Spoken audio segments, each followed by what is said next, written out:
ପାଟକୁରା ବ୍ଲକର ଏକ ଛୋଟ ଗାଁ ଗୋବରସା। ସେଠାରେ ରହୁଥିଲେ ଧନେଶ ମହାପାତ୍ର, ଜଣେ ବହୁତ ଜଣାଶୁଣା ହେଲେ ମଧ୍ୟ ସେ ଦରିଦ୍ର ଓ ଭକ୍ତିମୟ ବ୍ୟକ୍ତି।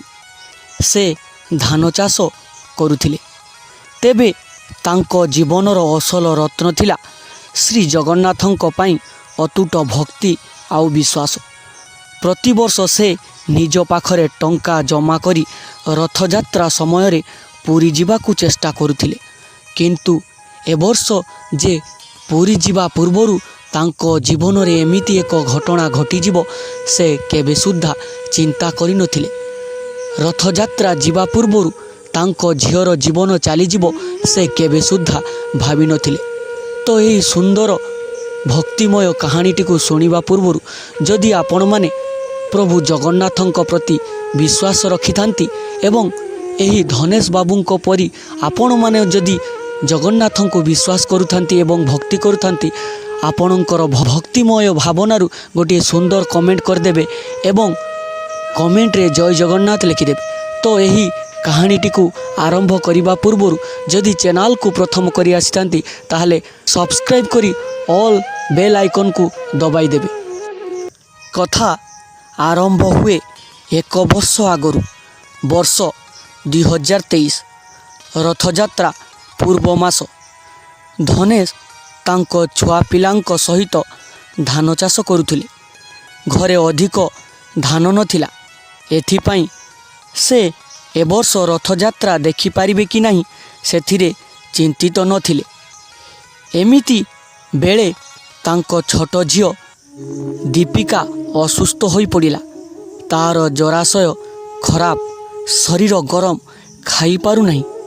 ଗାଁର ଡାକ୍ତର କହିଲେ ଏହା କିଛି ଜଟିଳ ସମସ୍ୟା, ଆପଣ ରାଜଧାନୀ ହସ୍ପିଟାଲକୁ ନେଇଯାଆନ୍ତୁ। ଧନେଶ ପାଖରେ ପଇସା ନଥିଲା। ସେ ଗାଁରେ ମାଣିକ ବାବୁଙ୍କ ଠାରୁ 10,000 ଟଙ୍କା ଧାର କର ଜାଣିଲେ। ତାପରେ ଝିଅକୁ ଭୁବନେଶ୍ୱର ନେଇଗଲେ। ଭୁବନେଶ୍ୱରର ଏକ ସରକାରୀ ହସ୍ପିଟାଲରେ ଧନେଶ ତାଙ୍କ ଝିଅ ଦୀପିକାଙ୍କୁ ଭର୍ତ୍ତି କରିଥିଲେ। ଡାକ୍ତର କହିଲେ ଦୀପିକାଙ୍କ ଦେହରେ ବିଷ ଅଛି। କିପରି ଗଲା, କାହିଁକି ଗଲା ଜଣା ନାହିଁ ଧନେଶ ବାବୁଙ୍କୁ।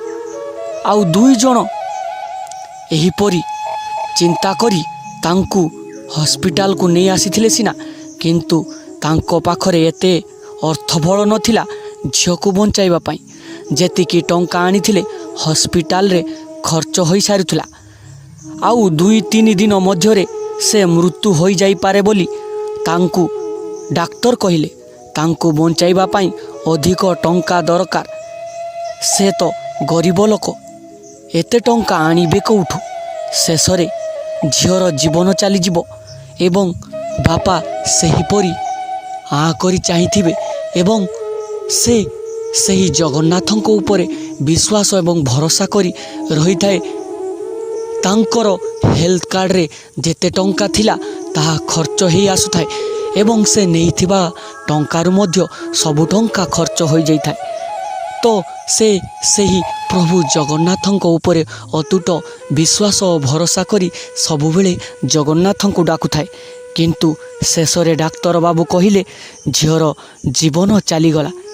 ସେତେବେଳେ ଏହା ଶୁଣି ଧନେଶ ବାବୁ ବିକଳରେ ଚିତ୍କାର କରି ଉଠିଲେ ଏବଂ ଭୋ ଭୋ ହୋଇ କାନ୍ଦିଲେ ଏବଂ ପ୍ରଭୁ କାଳିଆ ଠାକୁରଙ୍କୁ ନିଜର ଗୁହାରି ଜଣାଇ କହିଲେ, ହେ ପ୍ରଭୁ, ଶେଷରେ ତୁମେ ମୋ ଝିଅକୁ ନେଇଗଲ। ମୁଁ ଆପଣଙ୍କୁ କେତେ ଭକ୍ତି କରୁଥିଲି, ଶେଷରେ ତା'ର ପରିଣାମ କ'ଣ ମୋତେ ଏଇଆ ଦେଲ। ପ୍ରଭୁଙ୍କ ପାଖରେ ଏମିତି ଗୁହାରି କରି କାନ୍ଦୁଥାଏ ଏବଂ ପ୍ରଭୁଙ୍କୁ ଏତେ ବିଶ୍ୱାସ କରିବାର ଫଳ ଏହା ବୋଲି ସେ ପ୍ରଭୁଙ୍କୁ ମନେ ମନେ କହୁଥାଏ। କିନ୍ତୁ ଶେଷରେ ପ୍ରଭୁ ତା'ର ଝିଅକୁ ନିଜ ପାଖରୁ ଛଡ଼ାଇ ନେଲେ। ଧନେଶ ତାଙ୍କ ଝିଅର ଶବ ଉଠାଇ ଦୁଃଖରେ ଭିଜିଯିବା କମ୍ପାଉଣ୍ଡରେ ବସି ପଡ଼ିଲେ। ଝିଅ ଚାଲିଗଲା, ମୁଁ ରଥଯାତ୍ରାକୁ ଚାଲିଯିବି କେମିତି? ସେ କାଳିଆ ସାନ୍ତ ଏତେ ନିର୍ଦ୍ଦୟ, ତାକୁ ମୋଠୁ ଛଡ଼େଇ ନେଲା। ତା'ର ଏ ଗୁଣ୍ଡିଚା ଯାତ୍ରାରେ ମୁଁ ବି ଆଉ ଏ ଜୀବନ ରଖିବି ନାହିଁ। ଏମିତିକା କହି କାନ୍ଦୁଥାନ୍ତି ଧନେଶ ବାବୁ। ସେ ଝିଅ ଶବ ନେଇ ଗାଁକୁ ଫେରିବା ଲାଗି ପ୍ରସ୍ତୁତ କରୁଥିଲେ। ଏବେ ଝିଅଙ୍କୁ ଅନ୍ତିମ ସଂସ୍କାର କରିବେ। ଏମିତି ସବୁ କଥା ଭାବି ସେ ଝିଅକୁ ନେବାର ବ୍ୟବସ୍ଥା କରିସାରିଥିଲେ ଏବଂ କିଛି ଘଣ୍ଟାର ସମୟ ପରେ ସେ ଯାଇ ପହଞ୍ଚି ଯାଇଥିଲେ ଗାଁରେ। ଏମିତି ବେଳେ ରାତି 2ଟାରେ ଘଟିଲା ଏକ ବିରାଟ ବଡ଼ ଚମତ୍କାର।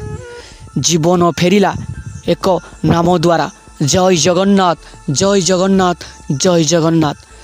ଝିଅ ଶବ ଗୋଟିଏ ଚାଉଳ ଟିଣରେ ରଖିଦେଇଥିଲେ ଧନେଶ ବାବୁ। ଧନେଶ ମନେ ମନେ ଲୁଚି ଲୁଚି କାନ୍ଦୁଥିଲେ। ଏମିତି ବେଳେ ତାଙ୍କୁ ଦେଖାଦେଲା ଏକ ଅଦ୍ଭୁତ ବୃଦ୍ଧ, ଯିଏକି ଚିତ୍କାର କରୁଛନ୍ତି ଏବଂ ଚିତ୍କାର କରି କହୁଛନ୍ତି, ଧନେଶ, ଏ ଧନେଶ, ତୋର ଝିଅ ମରିନାହିଁ। ଏ ଭକ୍ତ, ତୁମ ଝିଅ ମରିନାହିଁ, ସେ ଶେଷ ପରୀକ୍ଷା ଦେଉଛି। ଧନେଶ ଭୟଭୀତ ଭାବରେ ଚାହିଁଲେ। ବୃଦ୍ଧ ଜଣେ ତାଙ୍କୁ ଶ୍ରୀ ଜଗନ୍ନାଥଙ୍କ ନାମରେ ଝିଅ ଶରୀର ଉପରେ ଗଙ୍ଗା ଜଳ ଛିଞ୍ଚିବାକୁ କହିଲେ। ଧନେଶ ପାଖରେ ଥିବା ଗୋଟିଏ ପ୍ଲାଷ୍ଟିକ ବୋତଲ ଭିତରେ ଗଙ୍ଗା ଜଳ ଥିଲା, ଯାହା ସେ ମନ୍ଦିର ପାଖରୁ ଆଣିଥିଲେ। ସେ ଜଳ ଛିଞ୍ଚିଲେ, ମନେ ମନେ ଚିତ୍କାର କଲେ, ଜଗନ୍ନାଥ, ମୋ ଝିଅକୁ ଆଉ ଥରେ ଫେରାଇ ଦିଅ।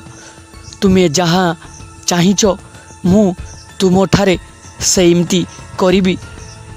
ତୁମକୁ ଯେମିତି ଭକ୍ତି ବିଶ୍ୱାସ କରୁଥିଲି ସେମିତି କରିବି। ମୁଁ ନିଜେ ମରିଯିବି, ତଥାପି ମୋ ଝିଅକୁ ବଞ୍ଚାଇ ଦିଅ ପ୍ରଭୁ। କିଛି ମିନିଟ୍ ମଧ୍ୟରେ ଝିଅ ଶରୀରର ଅଳ୍ପ ହଲିଲା। ତାକୁ ହସ୍ପିଟାଲ ନିଆଗଲା। ହସ୍ପିଟାଲର ଜଣେ ନର୍ସ ଆଶ୍ଚର୍ଯ୍ୟ ଭାବେ ଚିଲାଇଲେ, ପୁଣି ଶ୍ୱାସ ଚାଲିଛି ଝିଅର। ତୁରନ୍ତ ଡାକ୍ତର ଆସି ଚେକ୍ କଲେ, ଝିଅ ଜୀବନ୍ତ। ସମସ୍ତେ ଅବାକ ହୋଇଗଲେ। ଝିଅର ଜୀବନ ଫେରିଆସିଛି। ପୁଣି ଡାକ୍ତରମାନେ ଏପରି ଆଶ୍ଚର୍ଯ୍ୟକର ଘଟଣାକୁ ଦେଖି ସମସ୍ତେ ଆଶ୍ଚର୍ଯ୍ୟ ହୋଇଗଲା ଭିତରେ ମଧ୍ୟ ତାଙ୍କୁ ହସ୍ପିଟାଲରେ ଚିକିତ୍ସା ଆରମ୍ଭ କରାଗଲା। ବିନା ପଇସାରେ ତାଙ୍କର ଚିକିତ୍ସା କରାଗଲା ହସ୍ପିଟାଲ ମଧ୍ୟରେ ଏବଂ 10ରୁ 15 ଦିନ ଭିତରେ ଝିଅ ପୁଣି ସୁସ୍ଥ ଅବସ୍ଥାକୁ ଫେରିଆସିଲା। ଆଉ ଡାକ୍ତରମାନଙ୍କର ଏମିତି ଚେଷ୍ଟା ଓ ଝିଅକୁ ବଞ୍ଚାଇବାର ଏମିତି ପ୍ରୟାସ, ସେ ଡାକ୍ତରଙ୍କୁ ଆଉ କିବା ଧନ୍ୟବାଦ ଦେବ ଏବଂ ପ୍ରଭୁ ଜଗନ୍ନାଥଙ୍କୁ ବି ସେ କେମିତି ଆଉ ଧନ୍ୟବାଦ ଦେବ ସେ ଚିନ୍ତା କରିପାରୁନଥାଏ। ଝିଅର ଜୀବନ ଫେରିଆସିଛି, ଝିଅ ସୁସ୍ଥ ଅବସ୍ଥାକୁ ଚାଲି ଆସିଛି, ସେ କେବେ ବିଶ୍ୱାସ କରିପାରୁନଥାଏ ଏବଂ ଝିଅ ଯେତେବେଳେ ସୁସ୍ଥ ଅବସ୍ଥାକୁ ଫେରିଆସିଲା, ଡାକ୍ତର ତାଙ୍କୁ ଡିସଚାର୍ଜ